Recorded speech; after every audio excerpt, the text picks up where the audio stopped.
I did my background in the Army. I did about 9 years of active service. Started anywhere from Georgia to Hawaii to Schofield Bear. I was in Hawaii and then to North Carolina.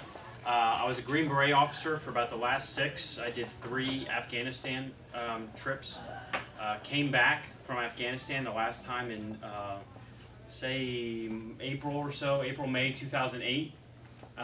With 2 other officers, we started a defense technology company.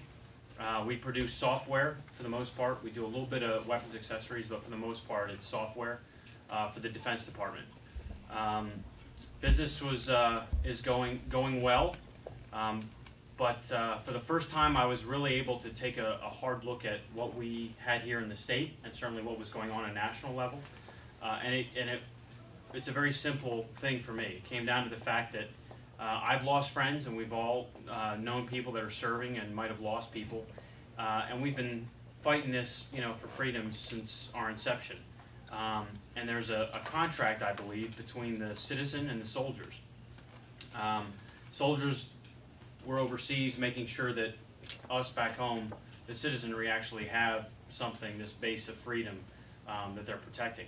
And I think that Madison, certainly, and Washington, D.C., the leaders there are throwing it away, completely throwing it away, and it seems like we're finally starting to realize what has occurred over the last 25, 30, 35 years. Many have seen it, many have not, but I think many of us now are, the curtain has finally been pulled back and we see what's occurring to our individual freedoms.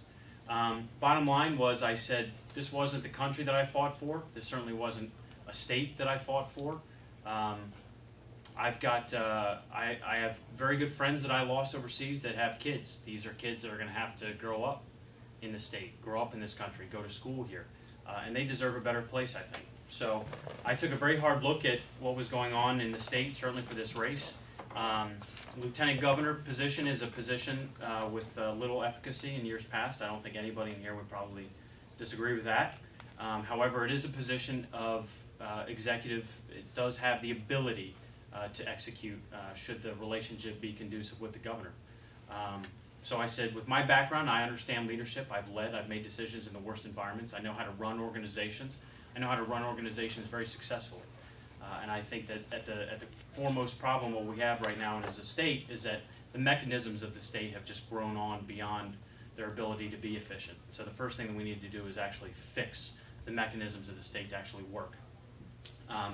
So I thought that for me was a way that I could continue to serve, run for this position and do what I can to help the next governor accomplish his goals. So that's me in a very, very quick nutshell. I live in Lake Geneva. I'm married to my best friend from high school. We've got a 16-month-old little girl, Addison, and that has changed my life dramatically. But that's me. That's me in a nutshell. And I don't want to really talk about me because I know you guys are going to have lots of questions. Huge fan, and Kirsten we've talked about this many times. I'm a huge proponent of our 10th Amendment rights. We've lost too much to the federal government. And I think it's time that we get them back. And I think, and we can discuss it, but I think the Lieutenant Governor can play a role in pushing that ball forward. And I'll be more than happy to talk about that. So I'll stop talking about me, and we can start talking about us. Right? He's got a question. And I'm also a very, casual, so if you guys don't mind, I know you guys need to see me, so is this going to get me in trouble? No. Okay. Why Lieutenant Governor? So let's look at the last two governor-lieutenant governor relationships. Law and Doyle, obviously, there's not a very good relationship there. And I think that most would agree that McCollum and Thompson didn't have a very good relationship either. Obviously, constitutionally, the lieutenant governor really is there as a insurance policy on the governor, right? I mean, there are no defined roles, except there's a few. If the governor appoints a lieutenant governor to sit on a committee, then the lieutenant governor has the powers of the governor at that committee. Yet he wouldn't have those powers for long if he was making decisions without talking to the governor first. So really, lieutenant governor position, it's a nebulous one, right? So I looked at that and said, look at the times we're in right now. We're in one of the worst economic crises that we face. We face, I think, a national security concern and problem that goes just beyond the borders that we've been seeing. You know, the fight down in Arizona and Texas. We've got those problems here. Our state is in a crisis, and I think it's only going to get worse. I think we've only seen kind of the opening salvo, if you will, of the chaos. So I think that the lieutenant governor position, not having that clearly defined role, it allows for it to be form-fitted to the need of the time. And I've got ideas of what that is, certainly for the first 12, 16, 18 months.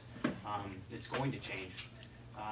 But for me, lieutenant governor was I knew for myself,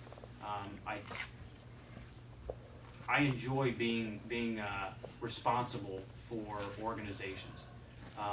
And I think that was the best fit for my background and for my skill set, was to run for a position that actually had the ability to have some leadership function. So you wanted more of an executive position type? Absolutely. What are some of the ideas that you just mentioned that you would see Sure. as being lieutenant governor? Well, there's a couple areas that I want to specifically work in. Obviously, one is commerce. They have the driving proponent for jobs in this state. Two is Veterans Affairs. It's something that's near and dear to my heart, and the more that I've traveled around the state, the more I've learned about the VA needs some help. It's not an organization that should be fighting to have its budget, to have its dollars, which they do every budgetary cycle. They come very close to becoming insolvent, and that's a disgrace. So commerce, VA, and for me, with my background, my wife calls me paranoid, but I like to say I plan.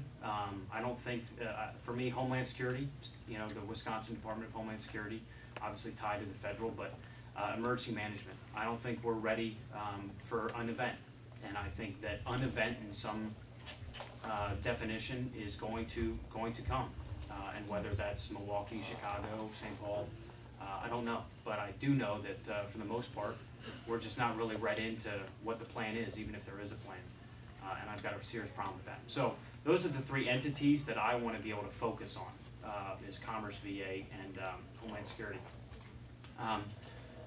Again, you know, everything all of this is, of course, at the caveat with the governor allows it, right? I mean, let's just make that caveat, and we don't have to repeat it for the rest of tonight, but that's out there.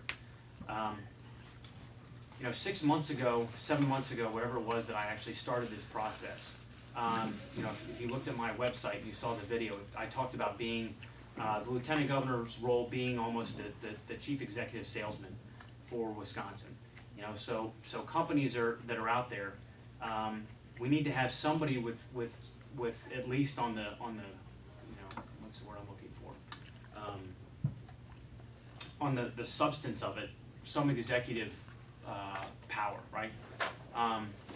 You don't want to send your assistant secretary of commerce down to Harley Davidson to sit at the table with the board to try to figure out how you're going to bring them to the table, right? And I think Doyle is famous for being somewhere else when the decisions are being made and how they can keep these companies here. So that was kind of the role that I, first off, I looked at and I envisioned. I said, hey, I think that'd be a great thing for Lieutenant Governor to be able to do. You know, right now we rank 47, right? 47, 48, 49, depending on what magazine you want to look at for business climate. And that hurts, you know, and we can look at the companies that have already left us, look at the companies that we've been fighting, you know, Mercury Marine, Harley's been out, Red Prairie's a software company in Waukesha, I think. But we're losing our companies here. We're losing our jobs. So I thought to myself, hey, that'd be a great thing that Lieutenant Governor can actually be that crisis guy.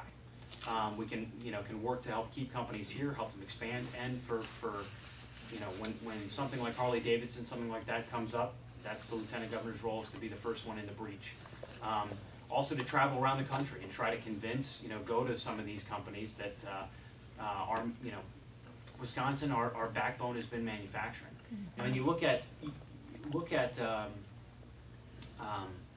by the way, you're all gonna get to know me very well, and my thought process is generally very circuitous. It goes like, but I do get back to it.